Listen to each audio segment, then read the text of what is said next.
Baik, kita akan masuk kepada firman Tuhan. Hari ini saya tidak akan meneruskan eksposisi dari surat Galatia, tetapi hari ini adalah hari yang penuh sukacita. Kita akan melaksanakan baptisan baik kepada anak dan juga dewasa, dan juga peneguhan sidi. Demikian pula kita akan menerima anggota yang baru dalam atestasi, dan kita bersyukur Tuhan memimpin terus pertumbuhan ini. Maka pada hari ini saya ingin mengkhotbahkan satu tema, yaitu sukacita di dalam komunitas orang percaya. Mari Bapak Ibu Saudara sekalian, saya mengajak kita membuka Alkitab kita. Kita akan membaca satu bagian firman Tuhan, dan saya akan membaca ayat yang ganjil dari Filipi pasal yang pertama. Lalu Bapak Ibu Saudara sekalian bersama dengan Singer membaca ayat yang kedua. Demikian seterusnya sampai kepada ayat yang ke-11. Surat Paulus kepada jemaat di Filipi. Filipi pasal yang pertama, ayat pertama. Dari Paulus dan Timotius, hamba-hamba Kristus Yesus, kepada semua orang kudus dalam Kristus Yesus di Filipi, dengan para penilik jemaat dan diaken. Kasih karunia dan damai sejahtera dari Allah Bapa kita dan dari Tuhan Yesus Kristus menyertai kamu. Aku mengucap syukur kepada Allahku setiap kali aku mengingat kamu. Dan setiap kali aku berdoa untuk kamu semua, aku selalu berdoa dengan sukacita. Aku mengucap syukur kepada Allahku karena persekutuanmu dalam berita Injil mulai dari hari pertama sampai sekarang ini. Akan hal ini aku yakin sepenuhnya, yaitu Ia yang memulai pekerjaan yang baik di antara kamu akan meneruskannya sampai pada akhirnya pada hari Kristus Yesus. Memang sudahlah sepatutnya aku berpikir demikian akan kamu semua, sebab kamu ada di dalam hatiku. Oleh karena kamu semua turut mendapat bagian dalam kasih karunia yang diberikan kepadaku, baik pada waktu aku dipenjarakan maupun pada waktu aku membela dan meneguhkan berita Injil. Sebab Allah adalah saksiku, betapa aku dengan kasih mesra Kristus Yesus merindukan kamu sekalian. Dan inilah doaku, semoga kasihmu makin melimpah dalam pengetahuan yang benar dan dalam segala macam pengertian.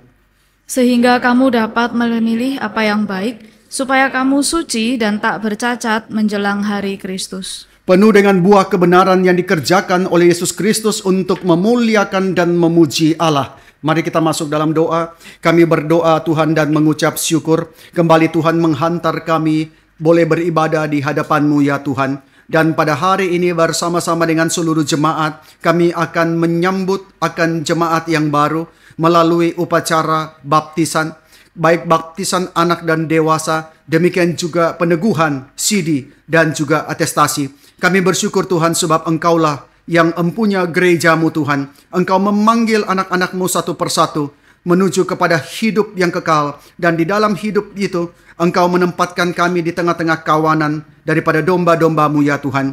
Kami yang adalah domba yang mengambil jalan kami sendiri, yang mengembara di dalam kesesatan kami. Engkau telah mencari kami, Sang Gembala Agung, menelusuri jalan kami yang sesat, dan menemukan kami dalam keterlukaan kami, membawa kami kembali kepadamu Tuhan, membawa kami dan mengumpulkan kami kepada kawanan-Mu, dan Engkau yang akan memimpin kami menuju kepada kekekalan di dalam sukacita surgawi. Terima kasih ya Tuhan, kami bersyukur untuk gereja-Mu Tuhan, dan kami mau pada saat ini merenungkan firman-Mu Tuhan. Berikanlah kepada kami firman yang akan membentuk hidup kami, yang akan membentuk akan gereja-Mu Tuhan. Kami serahkan waktu ke depan dalam nama Tuhan kami Yesus Kristus. Kami berdoa dan kami bersyukur. Amin. Nah saudara sekalian, dalam Filipi pasal pertama ayat ketiga sampai keempat, di situ Paulus menuliskan, aku mengucap syukur kepada Allahku setiap kali aku mengingat kamu. Dan setiap kali aku berdoa untuk kamu semua, aku selalu berdoa dengan sukacita. Nah, saudara di sini sekalian, di sini kita bisa menangkap nada sukacita. Sukacita apa? Sukacita akan satu komunitas yang di dalamnya Paulus menjadi bagiannya. Surat Filipi adalah surat yang penuh dengan ekspresi kasih. Waktu kita membaca surat yang pendek dari Paulus ini kepada sahabat-sahabatnya di Filipi, kita mendapati bagaimana Paulus dengan begitu fasihnya, dia menggambarkan kasihnya, dia menuangkan kata-kata yang menggambarkan perasaan kasih yang begitu dalam bagi jemaat di Filipi. Jemaat di Filipi adalah jemaat kecil yang terletak di koloni dari Kekaisaran Romawi. Lebih dari 10 tahun mereka hidup, bekerja, dan melayani bersama-sama dengan begitu erat sebagai komunitas orang percaya. Jemaat ini adalah jemaat yang didirikan oleh Paulus kurang lebih 10 tahun sebelumnya. Dan Paulus tidak bisa menyembunyikan kedekatannya dengan mereka. Ketika menulis surat ini, Paulus ada di mana? Ketika menulis surat ini, Paulus sedang berada di dalam penjara. Dan Paulus harus sementara waktu terpisah dari jemaat itu. Dalam keterpisahan itu, Paulus begitu merindukan mereka. Serupa dengan bunga. Bunga yang digunting dan ditaruh di vas. Bunga itu indah. Vasnya indah. Tetapi ada sesuatu yang kurang. Ada sesuatu yang hilang. Apa yang hilang? Kita lihat bunga segar, indah, yang digunting ditaruh di vas. Tetapi ada sesuatu yang hilang, yaitu yang namanya relasi, saudara sekalian. Jemaat itu adalah tubuh Kristus. Tanpa relasi, tubuh itu akan mati. Gereja betapa besar pun, gereja betapa megah pun, tetapi tanpa ada relasi di dalam kasih, maka gereja itu tidak akan bertahan. Nah, saudara sekalian, apa yang hilang, yang Paulus rasakan adalah relasi itu. Dia begitu kepingin bersama dengan jemaat Filipi. Tetapi saudara, walaupun relasi pribadi Paulus dengan mereka terputus oleh karena pemenjaraan Paulus, tapi kasih Paulus bagi mereka tidak pernah surut. Kita bisa lihat dari pembukaan suratnya di mana Paulus menyatakan dengan jelas kasihnya kepada mereka dan doanya agar kasih mereka kepadanya dan kasih mereka satu sama lain itu terus bertumbuh. Di dalam surat ini, Paulus ketika dia menuangkan perasaannya terhadap jemaat di Filipi, Paulus juga memberikan kepada kita rahasia. 5 prasyarat kunci berkembangnya sebuah relasi yang penuh kasih di dalam sebuah komunitas jemaat lokal. Apa rahasianya, saudara, di mana relasi yang penuh kasih itu bisa bertumbuh dalam sebuah komunitas jemaat lokal? Di dalam surat Filipi ini, Paulus memberikan kepada kita 5 prasyarat itu. Apa yang pertama? Yang pertama ialah adanya kerendahan hati sebagai sikap jemaat sehari-hari. Nah, Surat dalam perjanjian baru biasanya dimulai dengan 3 hal. Yaitu pertama, ada nama pengirim surat. Lalu diikuti dengan nama penerima surat. Lalu ditutup dengan salam kepada pembaca. Di sini kita lihat dari Paulus dan Timotius, hamba-hamba Kristus Yesus. Kepada semua orang kudus dalam Kristus Yesus di Filipi dan dengan para penilik jemaat dan diaken, lalu kasih karunia dan damai sejahtera dari Allah Bapa kita dan dari Tuhan Yesus Kristus menyertai kamu. Nah, dimulai dengan perkenalan, siapakah pengirim surat? Nah, saudara, ini penting bagaimana kita memperkenalkan diri kita. Saya ingat berpuluh tahun lalu Pendeta Stephen Tong pernah bercerita bagaimana seorang pendeta pernah dikirimin oleh jemaat surat kaleng. Tidak tahu siapa yang kirim, pokoknya surat kaleng, tanpa nama, tanpa apa. Lalu ketika tiba, dia buka surat itu. Lalu istrinya tanya, apa isinya? Surat itu cuma 1 kata. Surat itu adalah makian dari seorang jemaat, dia tidak tahu siapa, cuma tertulis babi. Nah, gitu kan ya. Lalu istrinya tanya, surat itu isinya apa? Dia bilang, saya tidak tahu, cuma ada nama pengirim. Nah, saudara ya. Nah, kadang-kadang dalam kemarahan kita memperkenalkan siapa diri kita, saudara ya. Kadang-kadang dalam kemarahan kita justru kita menyatakan siapakah diri kita. Nah, saudara, dalam surat ini, Paulus memperkenalkan siapakah pengirimnya adalah Paulus dan Timotius. Ya, tapi boleh dikatakan bahwa Paulus utamanya sebagai penulis surat itu. Tetapi tahukah, saudara, nama Paulus di dalam bahasa Latin artinya apa? Nama Paulus dalam bahasa Latin itu artinya small atau humble, kecil, rendah. Nah saudara, kita tidak beri nama anak seperti itu, bukan? Kita maunya anak itu besar, anak itu great, begitu. Tetapi Paulus, arti namanya di dalam bahasa Latin itu adalah small or humble. Maka saudara, demikianlah di hadapan Tuhan. Paulus, dia senantiasa melihat dirinya sebagai apa? Sebagai orang yang paling hina dari segala orang kudus. Di dalam Efesus pasal 3 ayat 8 misalnya Paulus mengatakan dari antara semua orang kudus, Paulus mengatakan, aku yang paling hina. Dan kepada aku yang paling hina itu telah dikaruniakan kasih karunia ini, yaitu untuk memberitakan kepada orang-orang bukan Yahudi kekayaan Kristus yang tidak terduga itu. Nah saudara, Paulus melihat segala sesuatu di dalam hidupnya itu melalui kacamata perhambaannya kepada Kristus. Paulus datang di kota Roma dengan dibelenggu, tetapi dia menyebut dalam ayat 13, ayat 13, Filipi pasal yang pertama, bahwa pemenjaraannya itu adalah karena Kristus. Ada satu kebanggaan sukacita bahwa dia boleh menderita, dia boleh dipenjarakan oleh karena Kristus. Bagi Paulus, istilah hamba adalah sebuah istilah yang terhormat. Tidak ada posisi yang lebih tinggi daripada menjadi hambanya Allah. Nah ini menjadi satu hal yang terus mengoreksi setiap hamba Tuhan. Apakah saudara sekalian walaupun disebut hamba, tetapi apakah hamba Tuhan menempatkan diri sebagai seorang yang justru merebut kemuliaan daripada Allah? Nah saudara, bagi Paulus tidak ada posisi yang lebih tinggi daripada menjadi hambanya Allah. Maka di sini kita sadar saudara, bahwa Allah tidak menyelamatkan kita untuk menjadi seorang superstar, melainkan untuk menjadi hamba. Nah seringkali kita berpikir kalau kita sudah melayani, kita sudah menjadi orang yang hebat, maka kita menjadi superstar dalam gereja. Tidak saudara sekalian, Allah tidak menyelamatkan kita untuk menjadi seorang superstar, tetapi Allah menyelamatkan kita untuk kita menjadi hamba. Nah pelayanan yang rendah hati itu adalah tema dominan di dalam surat ini. Di samping Paulus, Timotius dan Epafroditus juga adalah teladan dari sikap yang mau menghambakan diri.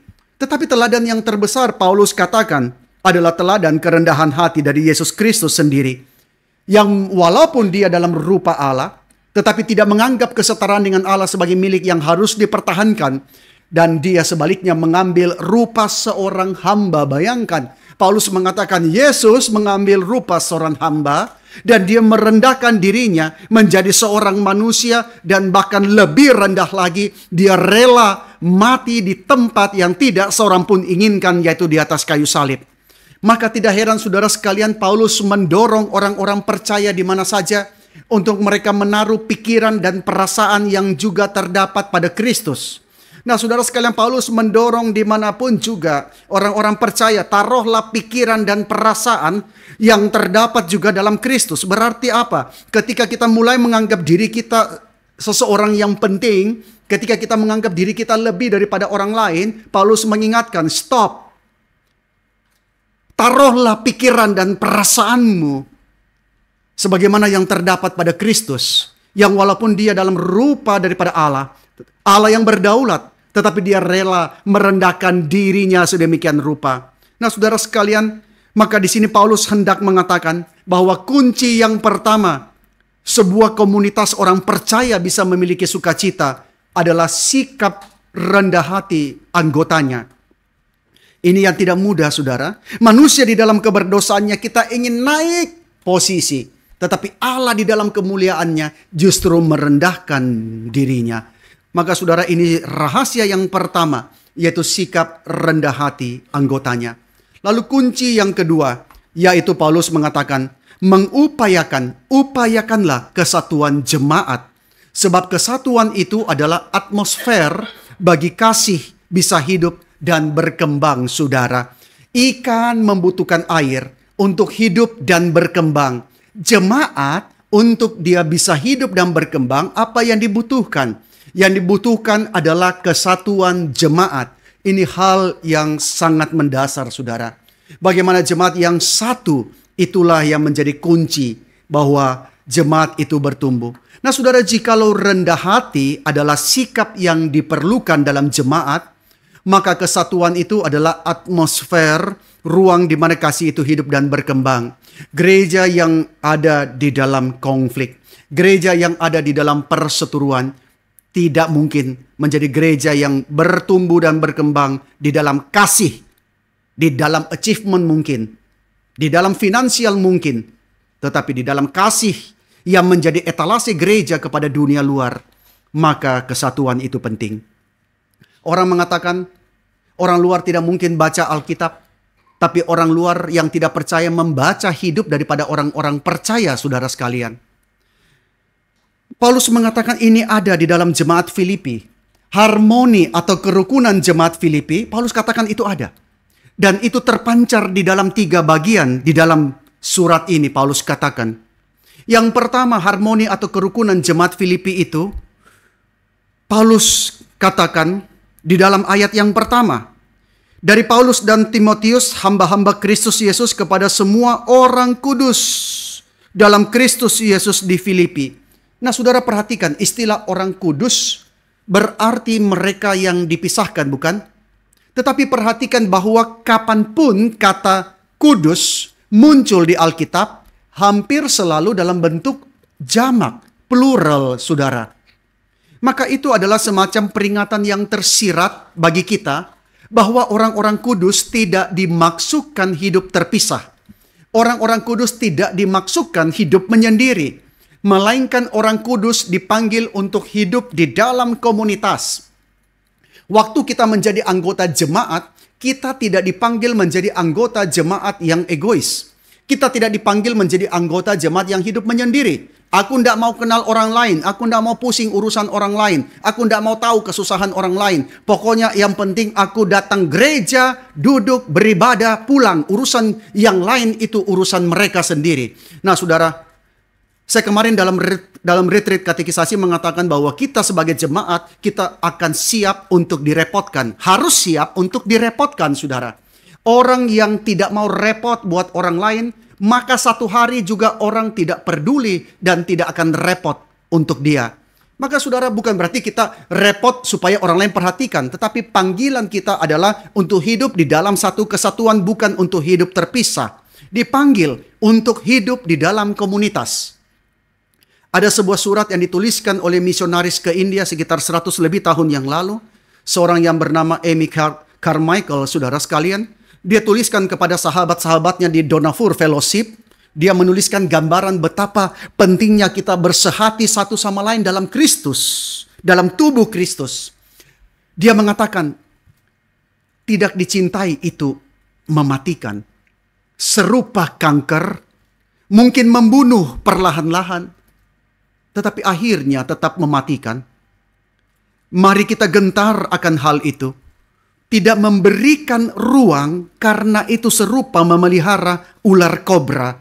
Tidak dicintai, lebih mematikan daripada kobra manapun. Satu tetes saja dari pahitnya perasaan tidak dicintai dalam hati, betapapun tidak terlihat, memiliki kekuatan yang menakutkan yang bisa menyebar kepada seluruh keluarga. Karena kita bukan hidup sendiri. Kita adalah bagian yang tidak terpisahkan satu sama lain. Jika seorang anggota menderita kehilangan, semua akan menderita kehilangan. Tidak seorang pun hidup terpisah bagi dirinya sendiri. Saudara pernah ketemu orang yang tidak dicintai? Saudara mendapati hidup yang begitu pahit. Saudara mendapati hidup yang begitu penuh sengsara, saudara sekalian, ketika dia tidak lagi dicintai. Hidup yang tidak tahu untuk apa keberadaannya, saudara. Begitu menyakitkan, seperti racun yang mulai merusak. Merusak di dalam keberadaannya dan lingkungannya, saudara sekalian. Maka tidak dicintai itu mematikan. Saudara, kita tidak bisa hidup tanpa orang lain. Kita tidak bisa hidup tanpa relasi dengan orang lain. Maka saudara sekalian, J.I. Packer juga menyebut persekutuan itu sebagai bagian utama. Persekutuan itu bagian utama dari pengalaman hidup kekristenan. J.I. Packer mengatakan kita jangan berpikir tentang persekutuan kita dengan sesama orang percaya sebagai sebuah kemewahan rohani. Oh, itu hanya opsional, tambahan opsional. Ketika saya menjadi anggota jemaat, saya tidak perlu bersekutu dengan orang lain. Saya nggak punya waktu. Waktu saya terlalu mahal. Itu adalah kemewahan.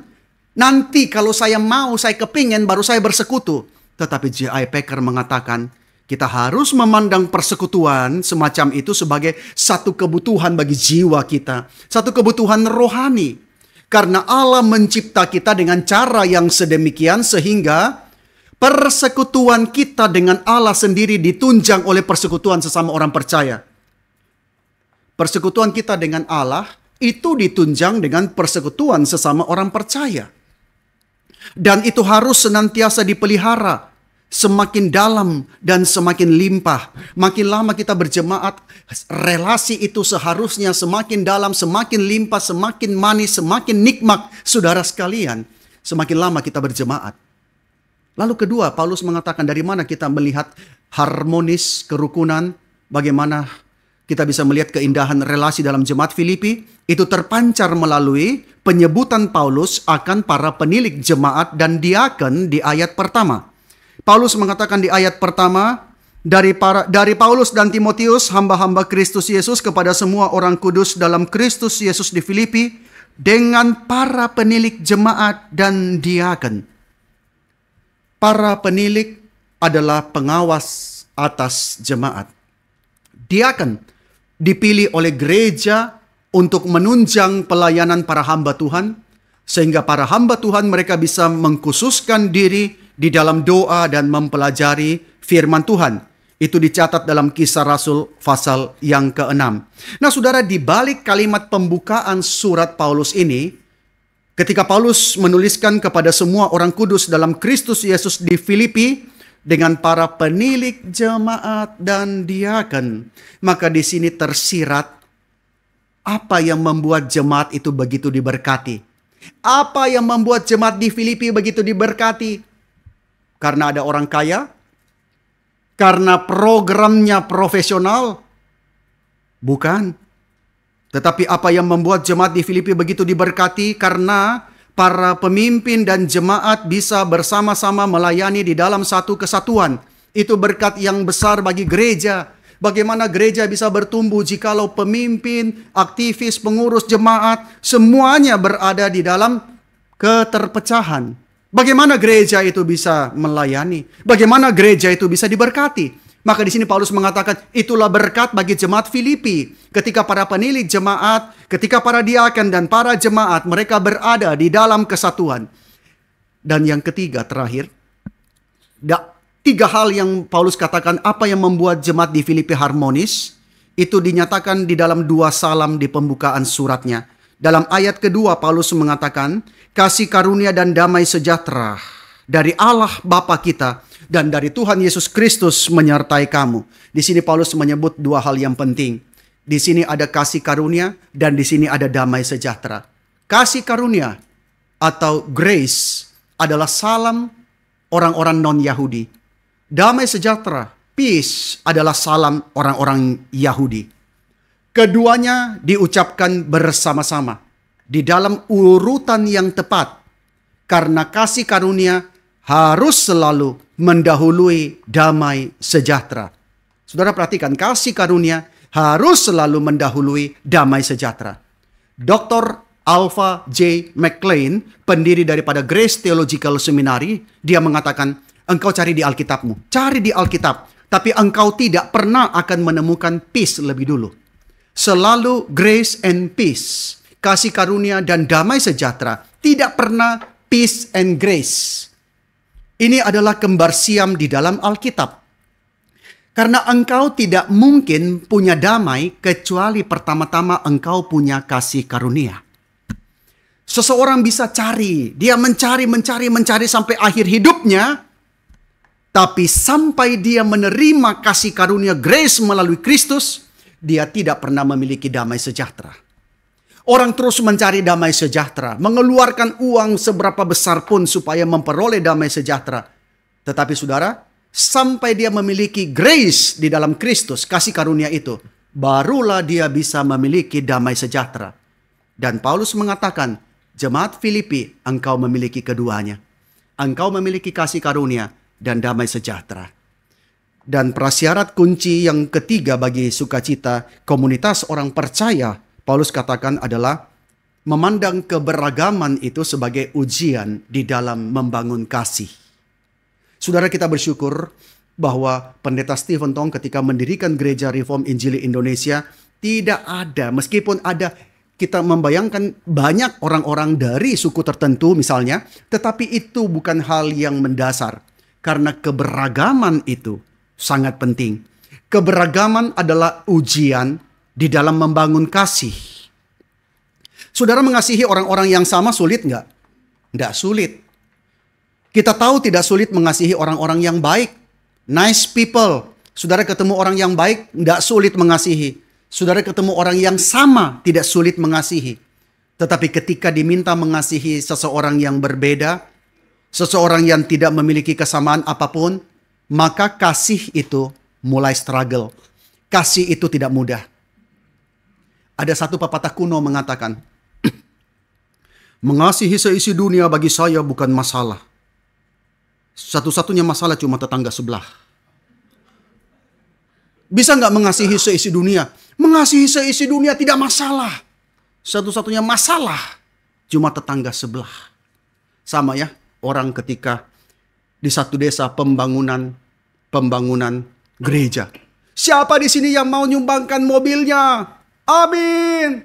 Siapa di sini yang mau nyumbangkan motornya? Amin. Siapa di sini yang mau nyumbangkan sepedanya? Semua diam.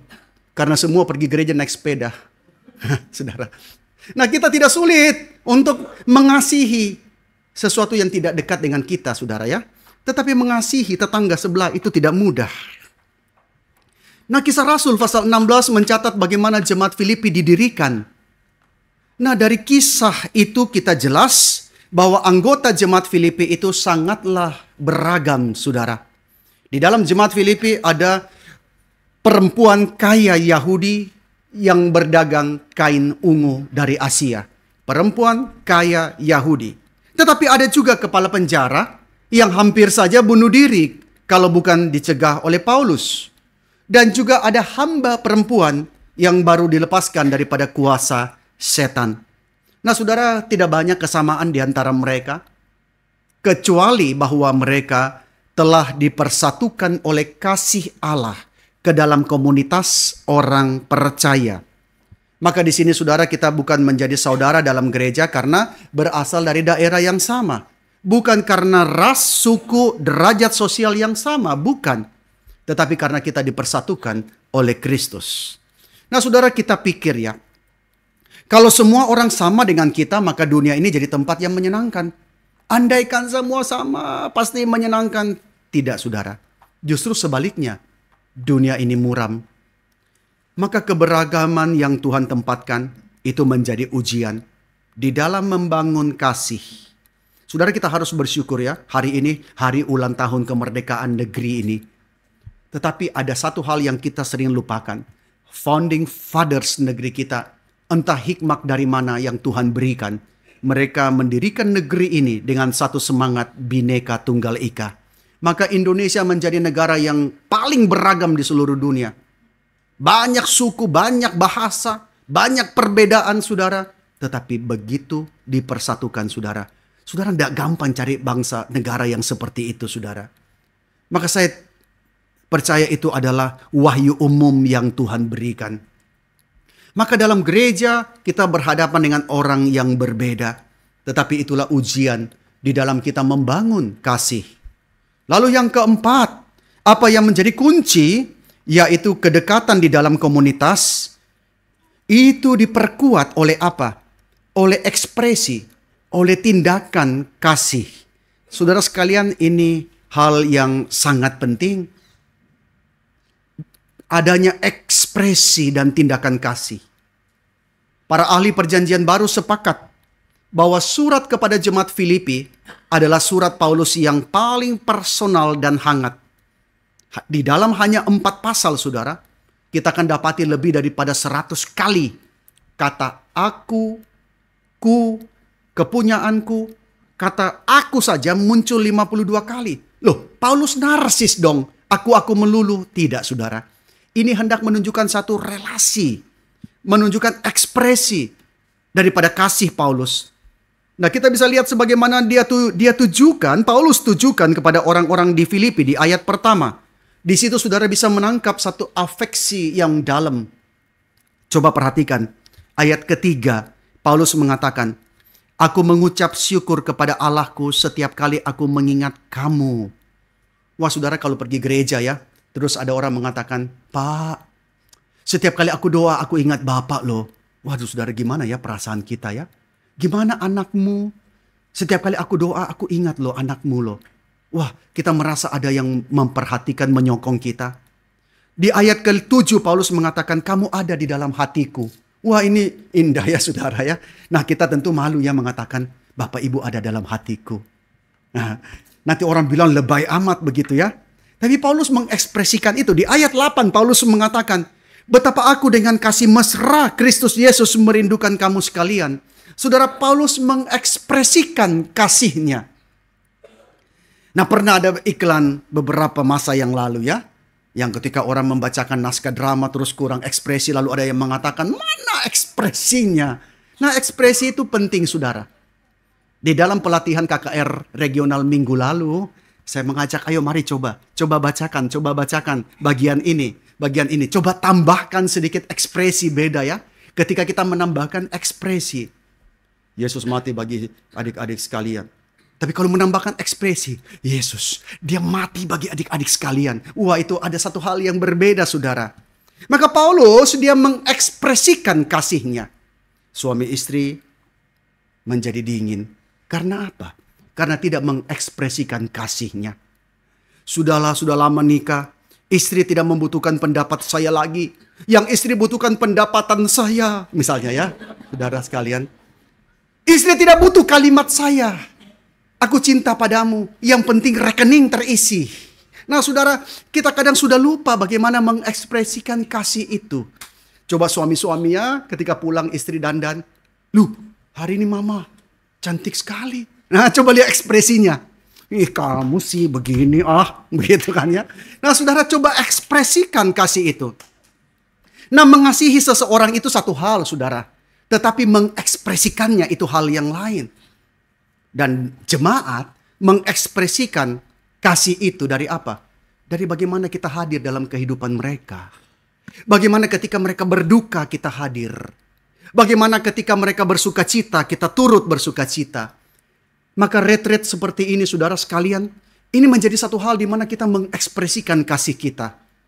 Saudara, kehadiran kita jangan anggap tidak penting ya saudara. Kehadiran kita itu penting. Meskipun saudara mengatakan saya pendiam kok, hadir juga tidak ngomong. Nah saudara, kehadiran itu penting. Kadang-kadang saudara ya ada jemaat yang rajin hadir, tapi tidak ngomong. Satu hari dia nggak ada akan sangat terasa saudara. Kita hadir ke rumah duka ya, tidak ngomong ya. Kita duduk diam, tapi bagi orang dia merasakan kehadiran saudara. Saya berusaha saudara dari pertama datang Surabaya. Setiap kali ada persekutuan doa, saya berusaha untuk hadir. Berusaha untuk hadir meskipun tidak khotbah. Kenapa? Karena kehadiran bagi orang lain itu penting. Berdoa bersama-sama orang lain itu penting. Itu satu cara untuk mengekspresikan kasih itu saudara kepada satu dengan yang lain. Maka saudara, kehadiran kita dalam persekutuan jangan kira tidak penting. Itu penting saudara.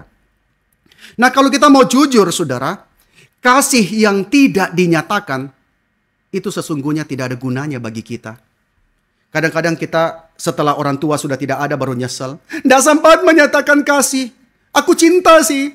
Tapi tidak pernah sempat menyatakan. Atau anak.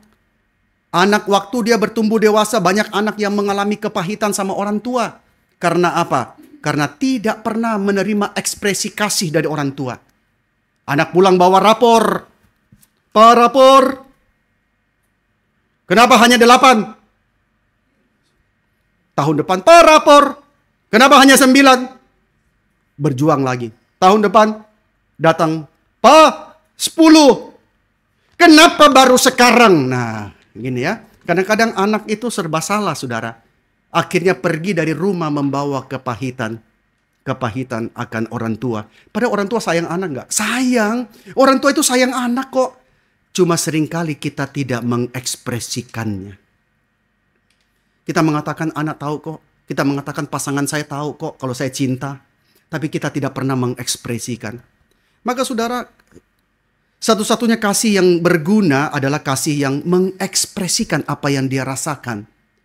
Yohanes pasal 3 ayat 16 mengatakan karena begitu besar kasih Allah. Lalu Allah mengatakan dari sorga bertobatlah. Tidak. Karena begitu besar kasih Allah. Maka dia mengkaruniakan anaknya yang tunggal.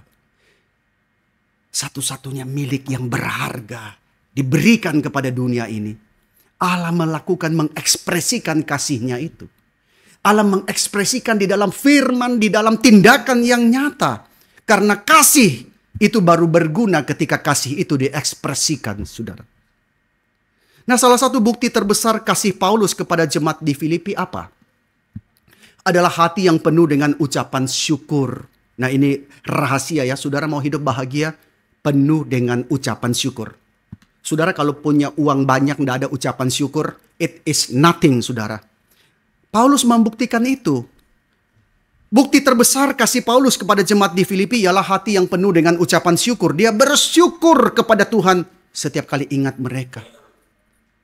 Kebiasaan mengucap syukur ini kunci yang penting di dalam spiritualitas Paulus. Nah, saya nggak tahu ya, mungkin kita mengisi kehidupan kekristenan kita dengan ngomel banyak. Ngomel banyak. Lihat orang lain salah sama kita, marah. Lihat orang lain lakukan ini, kita kesel. Kita jarang mengucap syukur. Tapi saudara sekalian lihat, Paulus, hati yang penuh syukur dan ekspresi kasih ada di dalam semua suratnya, saudara.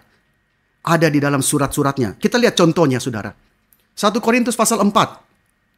Kepada jemaat di Korintus, Paulus mengatakan, aku senantiasa mengucap syukur kepada Allahku karena kamu. Aku mengucap syukur kepada Allah karena kamu. Kepada jemaat Efesus, Paulus mengatakan, aku pun tidak berhenti mengucap syukur karena kamu. Dan aku selalu mengingat kamu dalam doaku. Betapa aku bersyukur karena ada kamu, ada kalian. Lalu kepada jemaat Kolose, kami selalu mengucap syukur kepada Allah Bapa Tuhan kita Yesus Kristus setiap kali kami berdoa untuk kamu. Kepada jemaat Tesalonika, Paulus mengatakan, kami selalu mengucap syukur kepada Allah karena kamu semua dan menyebut kamu dalam doa kami. Kepada Timotius, Paulus mengatakan, aku mengucap syukur kepada Allah, selalu mengingat engkau dalam permohonanku siang dan malam. Kepada Filemon, Paulus mengatakan, aku mengucap syukur kepada Allahku setiap kali mengingat engkau dalam doaku. Saudara, maka ekspresi kasih itu sangat penting dalam komunitas yang sehat. Kadang kita mengatakan, sudahlah nanti dia ngerti sendiri kok, nanti istriku ngerti sendiri kok, suamiku ngerti sendiri kok. Saudara, kita sudah melewatkan kesempatan itu. Nanti anak ngerti sendiri kok, nanti papa mama ngerti sendiri kok. Nah, kita sudah melewatkan ekspresi kasih itu, kesempatan yang Tuhan berikan. Maka di dalam komunitas ekspresi kasih sangat penting. Maka jemaat Citra saya percaya Tuhan akan memperkembangkan. Kalau Tuhan berkenan kita akan pindah ke satu tempat yang lebih luas. Bagaimana kita boleh mengisinya? Itu urusan kedua. Urusan pertama kita mengekspresikan dulu kasih itu di dalam jemaat, saudara. Lalu yang terakhir itu kunci. Paulus mengatakan adanya perasaan aman dan nyaman di antara jemaat sebagai konfirmasi akan kasih itu. Gereja harus menjadi rumah bagi orang-orang percaya, saudara. Waktu saudara datang ada perasaan rindu nggak? Aduh, aku kepingin banget ketemu dengan yang lain. Aku kepingin banget datang gereja. Aku kepingin banget bercakap-cakap dengan mereka. Melihat wajah mereka, senyum mereka. Ada perasaan aman dan nyaman ketika hadir di antara jemaat. Ataukah sebaliknya, ada perasaan takut, perasaan enggan, perasaan terluka, perasaan tercabik. Kalau aku datang lagi, yang aku dapati hanya sakit hati. Kalau aku datang lagi, aku akan pulang dengan kecewa. Nah, saudara, jemaat Filipi, Paulus mengatakan, di situ ada perasaan aman dan nyaman di antara jemaat. Dan itu adalah konfirmasi akan kasih itu. Tak kala Paulus mengekspresikan kasihnya bagi orang percaya di Filipi, ada satu hal yang dia ingat. Jemaat Filipi ini unik, saudara. Ketika Paulus mengekspresikan kasihnya, dia ingat apa? Dia ingat perhatian mereka. Dia ingat kepedulian mereka. Dan itu konsisten sejak dulu. Nah, di dalam ayat 5 sampai ayat ke-6, saudara lihat, ada 3 titik waktu yang penting terus ada di benak Paulus. Tentang apa? 3 titik waktu. Paulus sebut di ayat 5.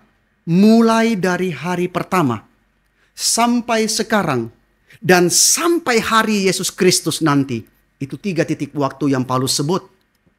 Hari pertama itu apa? Hari pertama itu adalah hari di mana Tuhan membuka hati Lydia terhadap berita Injil. Hari di mana begitu sukacita dia menerima berita Injil dan dia menjadi orang percaya. Tuhan membuka hati Lydia terhadap berita Injil. Sehingga dia kemudian membuka rumahnya bagi pemberita Injil. Nah, saudara, ini penting. Tuhan memberkati kita bukan supaya kita tahan berkat itu. Tetapi kita membuka hati kita bagi orang lain. Membuka tangan kita bagi orang lain, saudara sekalian. Tuhan membuka hati Lydia. Setelah itu dia membuka rumahnya bagi para pemberita Injil. Dan bukan itu saja. Dia juga membuka lebar-lebar rumahnya menjadi tempat pertemuan bagi para petobat baru di Filipi, saudara. Saya percaya rumah yang dibuka, menampung orang-orang, itu adalah rumah yang Tuhan berkati dengan kasih dan anugerahnya. Lydia membuka rumahnya menjadi tempat pertemuan bagi para petobat baru di Filipi.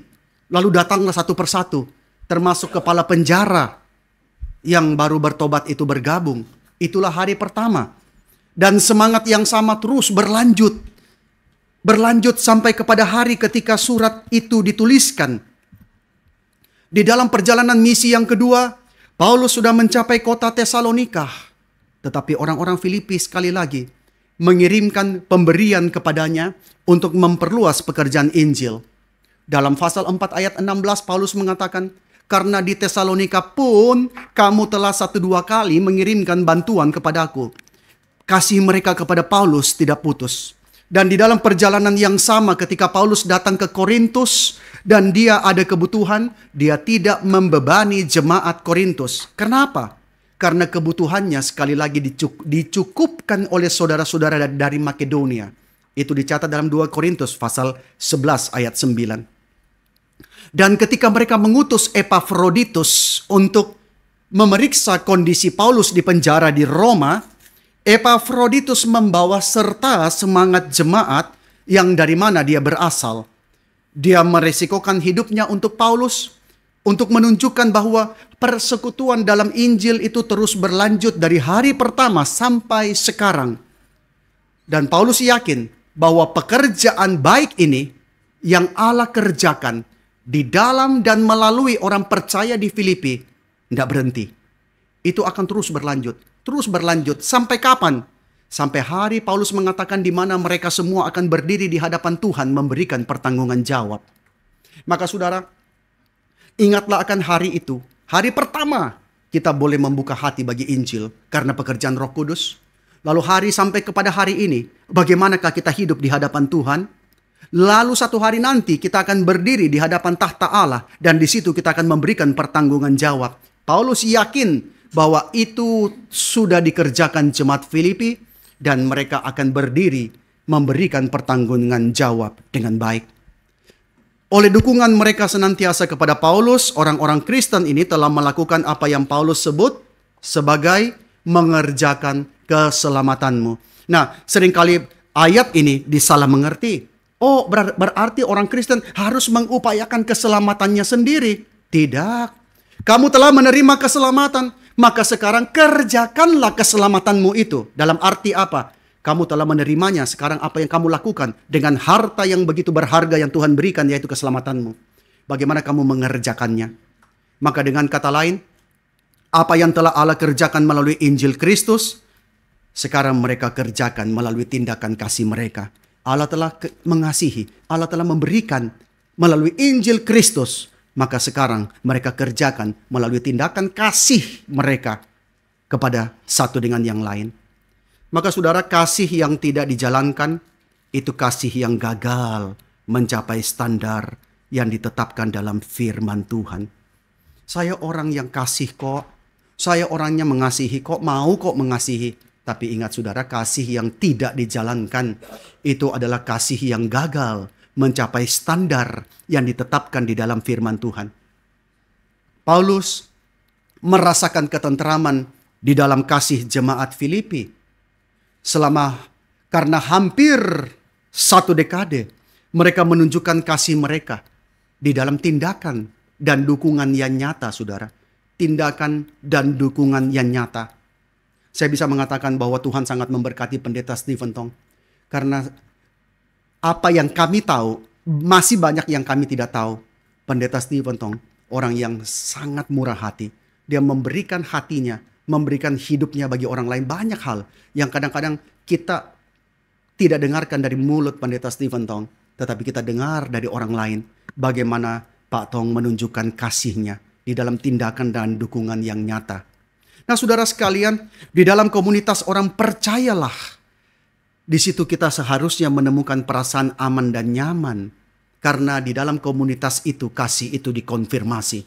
Maka gereja harus menjadi tempat di mana saudara merasa aman, saudara merasa nyaman. Saya bukan orang yang baik-baik, saya bukan orang yang beres, saya penuh dengan pergumulan dalam dosa. Tetapi saudara berjuang, bergumul, dan saudara tahu ketika saudara bawa ke gereja, saudara bukan dijadikan bahan pembicaraan. Saudara bukan dijadikan bahan olokan, tapi saudara didoakan, saudara didukung, saudara dikasihi. Maka saudara, itulah komunitas orang percaya. Kita menemukan perasaan aman dan nyaman karena di situ kita melihat kasih itu dikonfirmasi. Seperti seorang anak yang tahu bahwa dia bisa pulang nyaman ke rumahnya karena dia melihat kasih itu dinyatakan. Anak yang hilang itu, ketika dia sedang berada di dalam kemelaratan, dia sudah menjual segala sesuatunya, dia sudah kerja di tempat peternakan babi, bahkan mau makan makanan babi tidak dikasih. Saudara sekalian, yang teringat di rumahnya adalah I have home. Di situ ada bapakku, di situ ada papaku. Aku mau pulang tapi malu. Aku mau pulang tidak berani. Maka dia bertekad dalam hati, aku akan pulang ke rumah bapakku. Di situ hamba-hamba bapakku makan berkecukupan, berkelimpahan. Aku mau pulang, tapi aku sudah berdosa. Aku mau pulang, tapi aku sudah melawan papa. Bagaimana cara aku pulang? Aku akan katakan kepada papa, Papa, aku tidak layak disebut anak papa. Jadikan aku orang upahan. Jadikan aku hambanya papa. Yang penting bisa makan. Tapi dia teringat home. Rumah tempat aku bisa pulang. Dan di situ dia pulang. Dia tidak berani. Dia melangkah perlahan dari jauh. Dan itulah rumah. Di mana papa, setelah anak itu membangkang, anak itu berontak, anak itu pergi, papa terus menanti. Papa menantikan kapan anak itu pulang. Papa berdiri melihat 1 hari belum pulang, 2 hari belum pulang. Kita tidak tahu berapa lama. Dia hanya menanti anak yang terkasih itu pulang. Dan ketika dia dari jauh melihat dengan matanya yang sudah rabun, dia melihat sosok yang dia tidak lihat jelas. Rambut sudah tidak terurus. Tubuh sudah begitu kurus. Berbeda dengan anak yang dulu ada dalam rumahnya. Tetapi kasih sebagai papa itu membawa dia berlari. Berlari dan memeluk anaknya kembali. Anak itu tahu, itulah rumah di mana dia bisa aman dan nyaman. Dia pulang. Maka saudara, kiranya gereja, jemaat sebagai komunitas yang sehat adalah jemaat yang memberikan rasa aman. Aku tahu, aku bisa berlari kemana. Aku tahu ketika aku bergumul, aku bisa menangis kemana. Maka jemaat tahu, gerejalah tempatnya yang di mana dia mendapatkan rasa aman dan nyaman. Saudara, gereja bukan perusahaan yang kita mengejar profit. Gereja bukan organisasi yang dimana kita bersaing lalu melukai orang-orang demi mencapai satu kesuksesan. Di gereja engkau menemui orang-orang yang lemah. Orang-orang yang level spiritualitasnya belum sampai kepada level yang mungkin engkau tuntut. Tapi engkau mau melayani, engkau mau membimbing serta mendukung dengan kasih. Nah saudara, inilah 5 hal yang menjadi prasyarat kunci berkembangnya komunitas berkembangnya sukacita dalam komunitas orang percaya. The joy of community. Kita ulangi. Yang pertama, harus ada kerendahan hati. Itu sikap yang harus ada sehari-hari. Yang kedua, harus mengupayakan kesatuan jemaat. Kesatuan tidak muncul serta-merta. Kesatuan diupayakan. Kesatuan diperjuangkan. Lalu yang ketiga, melihat keberagaman, keberbedaan itu sebagai ujian di dalam membangun kasih dalam komunitas. Yang keempat, saudara mengekspresikan kasih itu. Saudara melakukan kasih itu. Dan menjadikan jemaat sebagai tempat di mana kasih itu bertumbuh. Ada perasaan aman dan perasaan nyaman. Mari kita berdoa. Tuhan Bapa dalam surga, terima kasih sebab Engkau memberikan kepada kami gereja di mana kami menjadi satu tubuh dengan sesama orang-orang percaya yang Tuhan bawa ke dalam gereja-Mu. Tuhan, bawalah kami terus bertumbuh di dalam kasih kami. Tuhan, ampuni kami. Ampuni sebagai hamba Tuhan, sebagai pengurus, sebagai jemaat. Kami seringkali tidak menjadikan gereja-Mu sebagai tempat di mana kasih itu bertumbuh. Kami mungkin selama ini menjadikannya sebagai tempat di mana kami sendiri tidak merasa nyaman. Tetapi kami berdoa biarlah kiranya gereja-Mu Tuhan bangkitkan. Sehingga menjadi gereja yang di mana dunia menyaksikannya dan dunia kepingin memiliki kasih sebagaimana yang dialami oleh gereja-Mu. Terima kasih ya Tuhan. Kami terus berdoa Tuhan pertumbuhkan gereja-Mu di tempat ini. Dan juga kami berdoa bagi jemaat yang baru yang akan bergabung pada hari ini. Terima kasih Tuhan, dalam nama Tuhan Yesus kami mau berdoa, kami bersyukur. Amin.